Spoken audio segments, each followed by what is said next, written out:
Hey, Katie. Oh my God. Are we really doing this? We are.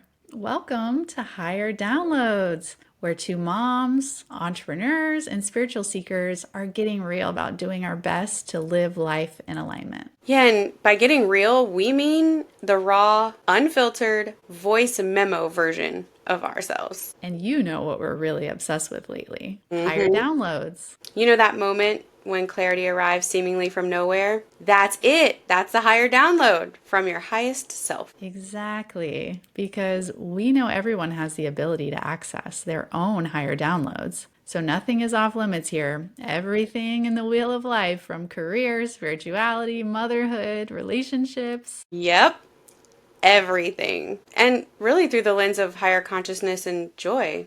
And we have to share our higher downloads too, right? So grab your coffee Or your crystals, or whatever you need to have fun with us. and get ready to tune in to your own wisdom channel because receiving higher downloads means you can live your life in HD. Higher Downloads starts now. Welcome back to Higher Downloads. Welcome back, everyone. I need to ask our community something, which will be rhetorical. But last episode, Katie S. shared with us an experience she had with a Lyft driver who talked about a past life as a dinosaur. And I found myself listening to the story for the second time, simultaneously laughing and being like, that's so silly, and also believing her. And I just felt like we should live unpack all this like untangled stuff around non-physical energy, reincarnation. Do animals have souls? Like, what a juicy topic because I don't know exactly where I land and I want to unpack it live. What Well, do you I think? I love that you can't stop thinking about this dinosaur I story. cannot. And then I'm And like, what kind of dinosaur? a little dinosaur. That's all I know. That's all that I got Oh, out of it was she was a little dinosaur, not a very oh. old dinosaur. But I think this is a great topic. Let's unpack it and love that we're coming in because I also am very unsettled on this. hmm But I hear people talk all the time about like this dog is my soul connection, or Yeah. this dog is me, or I don't know. Like I'll hear people talk about it that way, and I can't resonate with feeling that way about one of my pets before, but Mm. I do trust that there's something there that they Yeah. know. So yeah, let's unpack it. Okay, I'm just gonna start. I don't know where this is gonna head, but all started when I was a little girl. And I grew up pretty strict Catholic, and there's a whole thing about Catholicism and who has souls and who doesn't. And I do recall, as an animal lover, and my mom was an animal lover, when she would see a dead animal on the side of the road, she would make the sign of the cross. And as a child, I asked her why, and she said, even though the Catholic Church doesn't believe it, I believe that animals have souls, and I just want to send love to them or wherever their souls are. So the Catholic Church does not believe that animals have souls. So look, I don't have the dogma in front of me, but this is what my mom told me as a child. That's the story you got. Yeah, I and I'm have no like, idea. I am not Catholic. Never went. I went to one Catholic wedding. That's the yeah, extent. and like my inner rebel was like, hell yeah, mom, like I'm here with you on that. Like, Yeah. I'll make the sign of the cross for the dead skunk too. Well, and then there's people that talk about the butterflies flying by, and Well, butterflies have a short lifespan. So like it is so easy and fun and beautiful to think either it's a sign or if they're carrying that spirit and that their short life. okay, so I am one of those people. I lost a baby, and I believe that one of the ways that I see her is in the of specifically monarch butterflies. And so I believe that. And there's nothing that anyone could say to me that to prove otherwise that that's not an actual spiritual sign. And Laura Lynn Jackson has an incredible book about signs from the spirit world. So like there's that I have this unshakable thing, but then I find myself laughing at the dinosaur story, but like also like All right, let's differentiate because I think that I might be confusing these two different things, and okay. I want to make sure we're being clear about if we think we feel clear on anything, Yeah, yeah, yeah. that we're clarifying. Okay, yeah. Because in some instances, when we talk about coincidences, like I say all the time, Abraham Hicks says all the time, like coincidences aren't a thing. No. They don't exist. There's No. no such thing as a coincidence. So in that principle, when we think about a monarch butterfly flies by and that's a sign, that's to me feels like the universe conspiring to influence things around you for your message, right? Like, that's one thing. That's like, I just, for some reason, decided to take a right, and there you were, and we ran into each other, right? Like, we each had our own individual souls, and we each had our own individual choices, but for whatever reason, we both got little messages, nudges from the universe that pushed us together, and now we're having an interaction. That's one thing. Okay. Yes. Yes. I'm there with you. Okay. And then separately, we're talking about an actual soul having a whole lifetime in a butterfly or in a dinosaur or in a dog or a skunk, right? Yeah. Okay. Two different things. Two different things. So, yeah. So signs and synchronicities where animals could potentially be in it, like cardinals. That's 100%. I'm very crystal clear about that. Okay. Cardinals is like also another well-known one. Okay. All right. So we'll say check. We feel clear on that. Yes. And I want to add a layer because I feel like people talk a lot about their spirit animals. So let's delineate that because my spirit animal is a tiger. And that's because the essence and the energy that that animal represents is the inner energy that I resonate with, right? Yeah. It's not like was I a tiger in a past life? I don't know. Right. We're not sure. But whatever it is, the frequency, resonates. So the spirit animal, that's one thing. There's the coincidences conspiring in the universe. Feel clear about that. And then we're explicitly breaking down, do animals have the same souls? Like, are our souls that we get, are they shared in past lifetimes with trees or animals? Yes. Okay. And I don't know, but here's what I want to talk about. So I had that experience as a child, and it was like, ooh, we're doing something naughty. Against the clique, right? But then praying for a dead animal. Right? Then we had animals. Specifically, we had this black Labrador named Grigri. That was a Cajun French word for voodoo or a curse. Grigri is like a little curse, which is a whole nother level that, dear God, that we have a dog. And so I would only call her Gree to other people. And it was a whole thing. But as a child, like, there was a literal soul level connection to the extent I could have explained as a child, where I felt this sisterhood with her. Okay. I've also had cats. I've had a cat that passed about a year ago, and I feel his presence. I feel his essence still sometimes, like in the house or different things. And then I know people who, and I have done a past life regression, and there's this thing where, did I have a past life as this? And then I keep thinking, like, okay, I don't know what to make of it, but it does feel really short-sighted.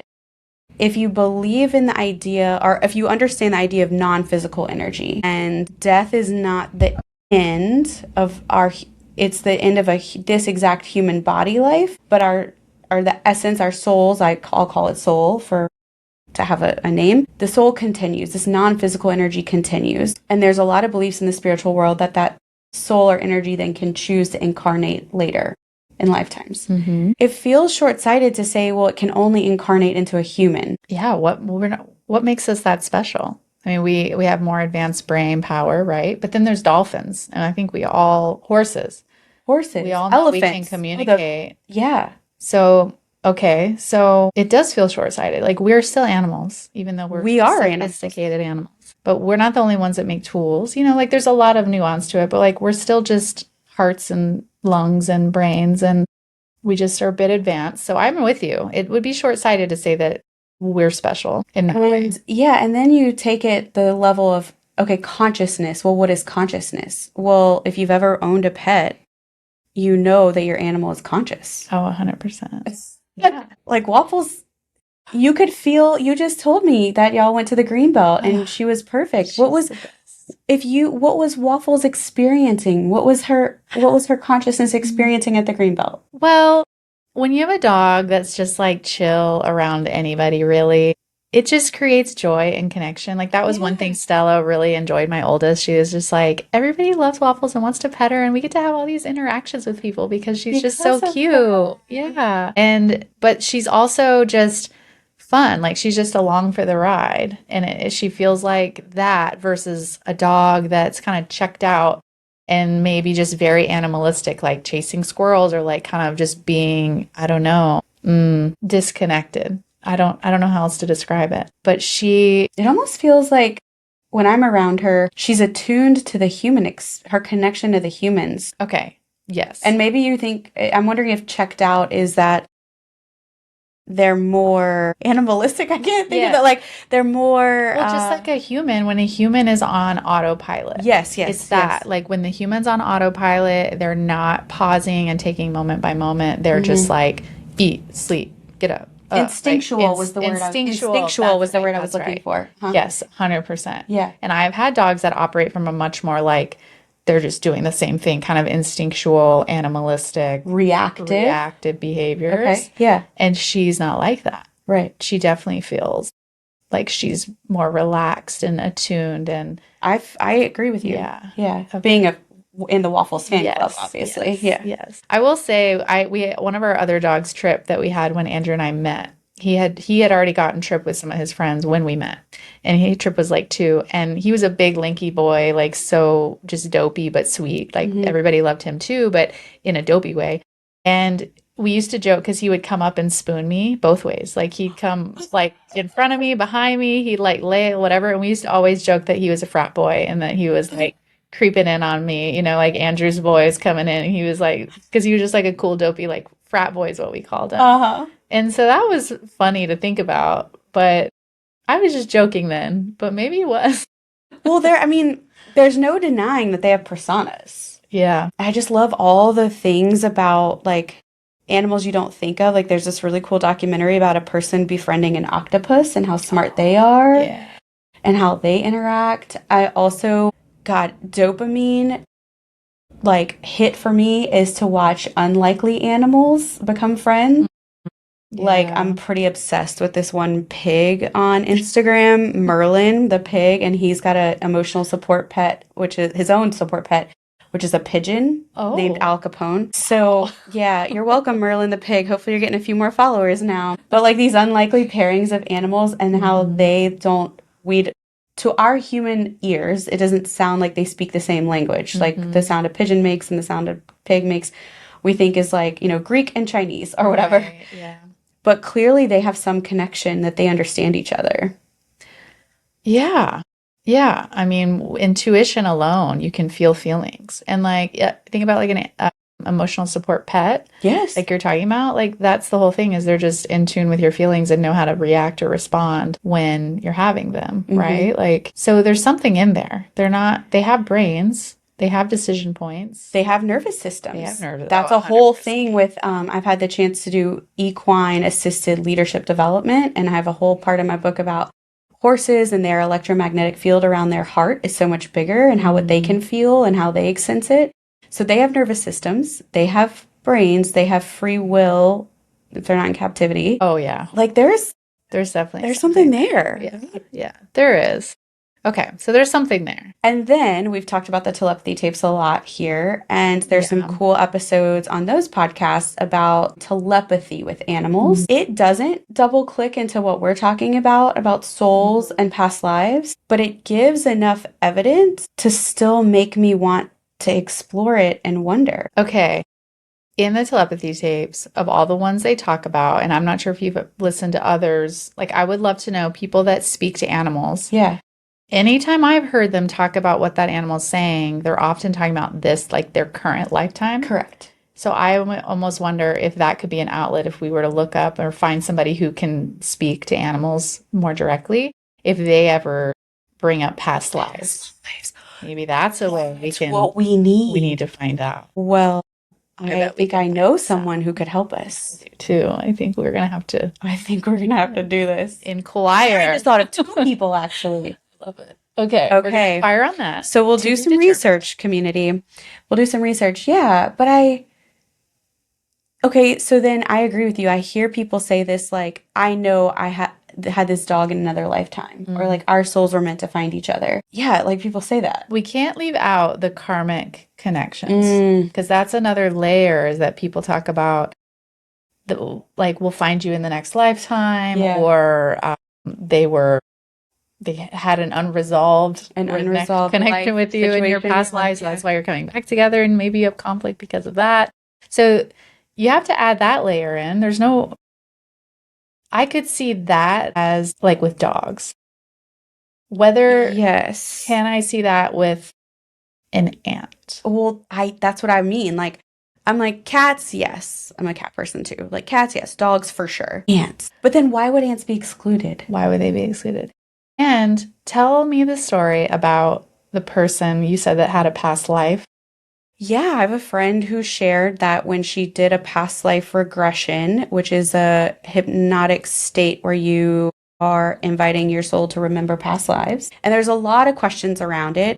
It's like, was it actually, and remember someone talked about this with the Abraham Hicks that we went to see in person, but is it a real experience that happened, or is it the creativeness of our soul somehow displaying metaphorically something we're supposed to know? Yes. I mean, we could get really philosophical here, but anyway, she had an experience during that hypnotic state that the most joyful iteration of a life she's ever lived was as a sunflower. Oh my gosh.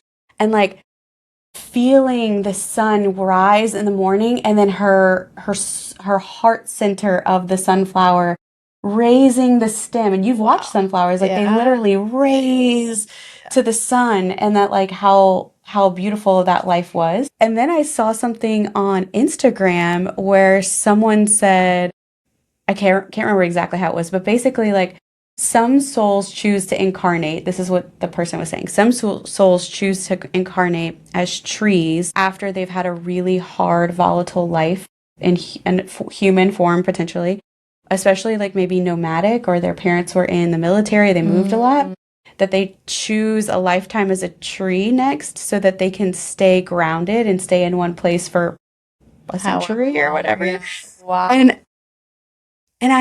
it's the same reaction I had to your dinosaur story from your Lyft driver. It's like, I'm like, oh my God, that's so silly. And then also like, but wait. But also, I know we've all seen that documentary that talked about how the moss and the tree roots and how they all communicate. Oh, the symbiotic. It's gorgeous. Okay, the case is deepening. And so you almost just can't even, I almost can't even recognize myself. Like the fact that I'm in, like talking about sci-fi, like watching sci-fi movies. I was so anti that growing up. Like my brother would try to get me to watch the X-Files, and I'm like, over my dead body. And now I'm having conversations about aliens and stuff at the dinner table. And I do believe there are other forms of intelligent life somewhere, and what it looks like, who knows? We know that what we can see as far as the light range is like, I heard it said, think about the spectrum of light. Think about it being stretched from California, like the east to the west coast in the United States. If you imagine the light spectrum that big on that scale, what we can see with our naked eye is only the size of a dime. Crazy. In that type of scale. So if everything's energy, which I believe is a founding principle, hard science principle, then there are spectrums, literally, wave frequencies. And then if I can only see or experience that amount as a human, it feels short-sighted to say that again, to be like, well, it's only this human experience in this only lifetime that consciousness can exist. And that little dime is literally the entire sliver of what we are all using to have shared vocabulary, right, and shared understanding. Yeah. So the whole world, all of Earth, the size of a dime. Yeah. And these paradigm. You love a play on words. Oh my gosh. Love a freaking good play on words. Okay, paradigm. Dang it, I lost it. And even that sliver of that dime assumes you know everything about every study and science and whatever. Like like most of us that don't actually know how gravity really works and like all these other like principles that have been studied that understand how they work. We're really looking at like a sliver, the dime of a dime. Like a whole, like a fraction of of our it. understanding. Right. And so I took philosophy in college. Go back to Plato's allegory of the cave, that those prisoners that are locked up in the cave see only the shadows of, and they believe that that's the whole world. One prisoner gets free and comes out and is like, guys, that shadow of a cat is actually this like furry, big 3D image. And they're like, you're ridiculous. Can't see it. So I take that allegory of the cave and I'm like, I have to believe with my insatiable curiosity that there's more that we just can't know.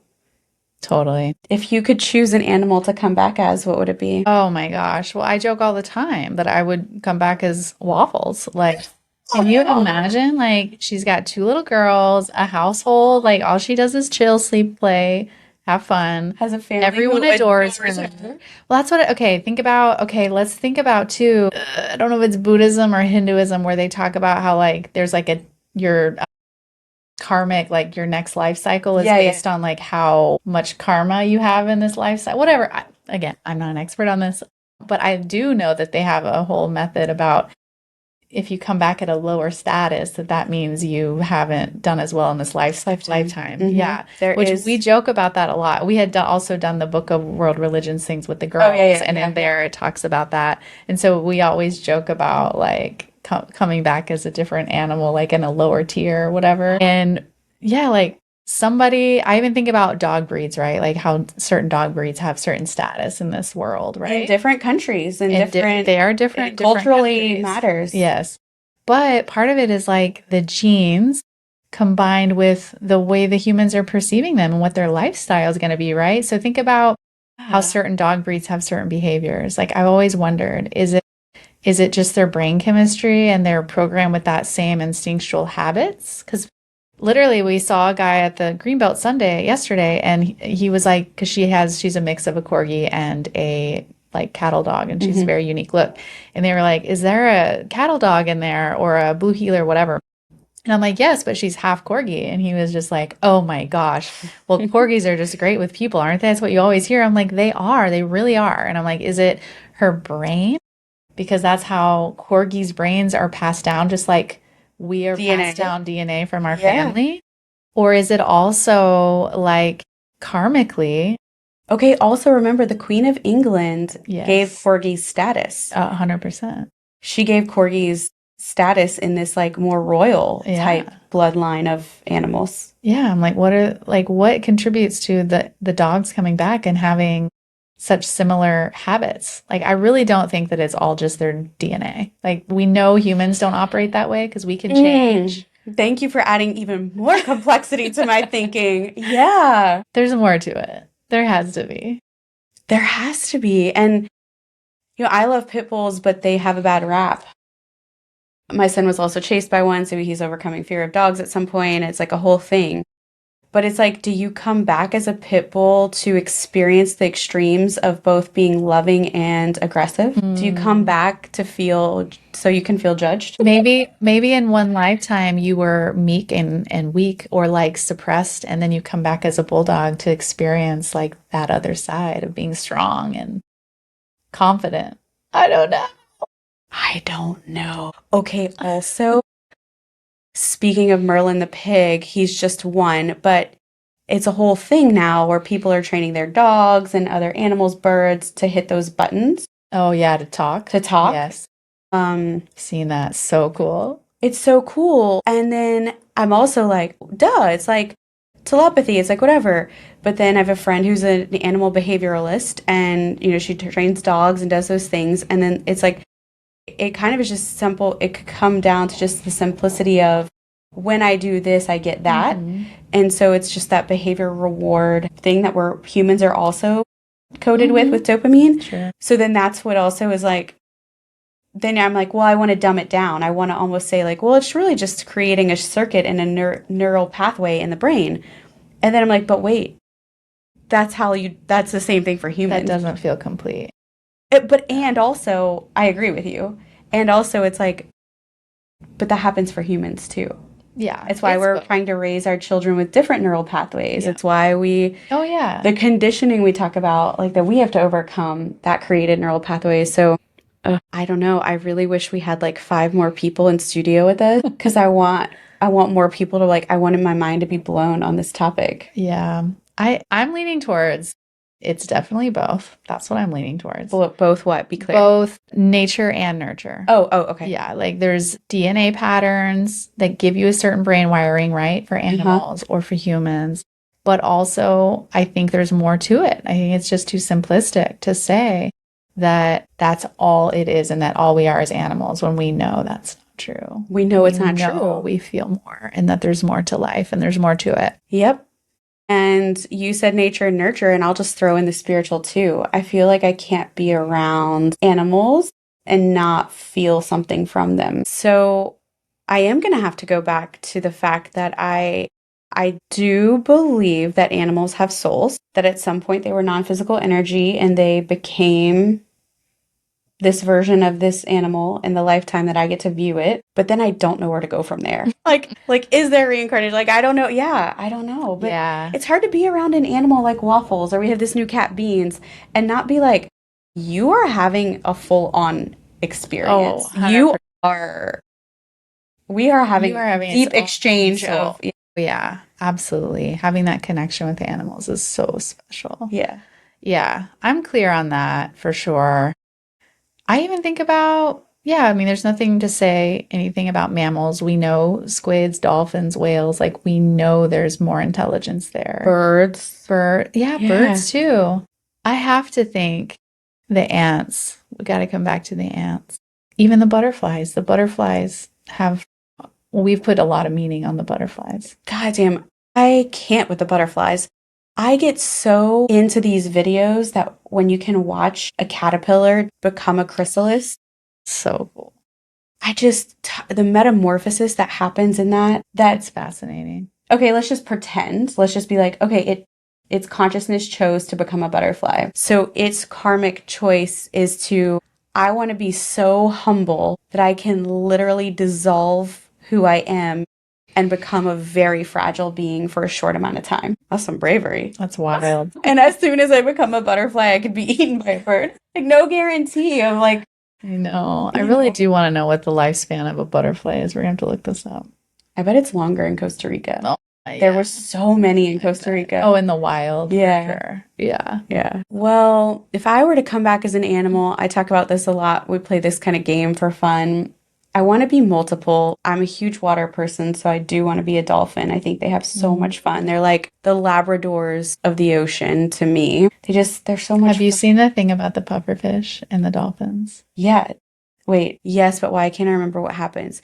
They play with it. They play with it. Yes. I just saw they like use their little noses and push them around like basically like a beach ball. balls. But I just saw a thing that I don't know why or whatever that they think that, but you know how the pufferfish have the like venom or whatever, that they think it gives them like a narcotic effect. So they're like getting high. They're having a trip. They're having a little trip and they're having fun. Okay, definitely. You hear this, soul? I'm choosing dolphin life next month. Sign me up. Yeah, and then I just watch, in Texas, it's way more hawks. I watch the hawks soar and I watch their wings and I watch that wingspan and I watch them just literally glide. And I'm like, I ache for that feeling, you know? Interesting. I just had a download. I think in my next lifetime, I think I need to be a sloth. I think I move so fast. You do. In this lifetime, I think I need to be a sloth. And we had the privilege of seeing one live in Costa Rica. Okay, they do move slow, but they itch themselves So fast. very fast. Yeah, very confusing. The one thing they can do is like move those massive claws like really fast. Yeah, it was fascinating. God, Must be a sloths are choice. hilarious. They are really bizarre and funny. Yeah. Oh, I could see that for you. I really could. Yeah. Sloths don't need spreadsheets. No. Although it does take them like 5 or 6 hours to get down to go to the bathroom or whatever, right? There's like a whole thing. Oh, there's a whole thing I didn't even know. My husband was telling me this whole thing about how like they only poop like once a week. And so they have to come down from the tree to use the bathroom to poop. Very respectful. They don't just drop it from the tree. So respectful. Because iguanas are opposite. And monkeys, oof, I learned about that in Costa Rica. But they're the most vulnerable when they're using the bathroom because they're actually then on the ground and they move so slow. Yeah. So that's an oh shit. Oh my Goodness. I don't know that I have much more to say on this, except I am like insatiable on the brain and mental exercise of wonder around consciousness and souls and animals in all forms, actually, and plants. And Absolutely. Yeah. Oh yeah, the tree, the idea of coming back as a tree. So I think this is our own exercise of opening this up for us to receive new information. Okay, wait, download. If So I believe the telepathy tapes. I believe the people who are communicating with animals. I do. And then there's a whole episode on communing with plants. I believe that. If our consciousness is communing with an animal or a plant, there must be consciousness on the other end for there to be communication. Agreed. That's what just hit me when you were, Yeah. like, there has to be something to give and receive. True. Yeah. If consciousness is, and what if consciousness is really love and energy? That's all it really is. If it's love and energy. It's like, why couldn't love and energy go through a tree or through an ant? Yeah. So I guess the question is the soul the same as consciousness? Yeah. And natives, like Native Americans, like, and of all indigenous, have had this gorgeous, beautiful relationship with Earth, Mother Earth, and animals for so long. Do we really think that our Judeo-Christian, patriarchal, capitalistic new view is more, has a deeper understanding than those who have been on this earth longer than us? So. No, definitely not. And I'm wondering like what the fundamental question for me to tie this into the animals is that about consciousness is what is the difference between consciousness and a unique defined soul? Because I do remember when we were talking about past lives and even in some context around Abraham talking about the question of is the past soul experience a real thing or not? It really even still was defined as that was just energy that experienced that as a human, right? And then it collected, right? You're like, your soul is just the collection of all the different experiences, like the layers of that same energy happening in different times, and that they're all connected, right? Like, yeah, we're all connected. What is the name for the energy? They talked about spooky connection because the energy entanglement, quantum entanglement. Quantum entanglement. It's like, I wonder if the soul is just a depth of many different quantum entanglements happening in consciousness over time. Yeah. Quantum entanglement. And then heard it said another way, which is we're all the same. Like we're all a part of love. We're all in the same energetic field when we're non-physical. When we get a chance to incarnate as a human or maybe an animal, then you get to experience individualization. And so, but then you go back to being part of the whole. So yeah, I'm trying to pull that thread. So maybe we're leaving this episode with a few more questions than when we started. And we're opening, as I said earlier, this is an invitation to receive. Every time I open that box and say, I want to learn more about this, it's going to find our way to us. So it really does. We will absolutely be reporting back on this topic whenever the universe drops us in some new information and new people that can give us some more stories and experiences. It makes me want to go order a Lyft or an Uber right now just to see what story could come up. So, gosh, wow. Until next time, everyone. Trust your higher downloads. You just experienced another higher download. We are so grateful you joined us on this journey. Yep, so if you're feeling that high vibe energy and want more, subscribe wherever you get your podcast so you never miss an episode. And if this episode sparks something in you, we'd be over the moon if you'd share it with someone who might need this download too. Yep, connect with us on Instagram at Higher Downloads, where we share more behind the scenes magic and some bonus content. You can also find full episodes, transcripts, show notes, and resources at higherdownloads.com. Until next time, trust your downloads and keep vibrating higher.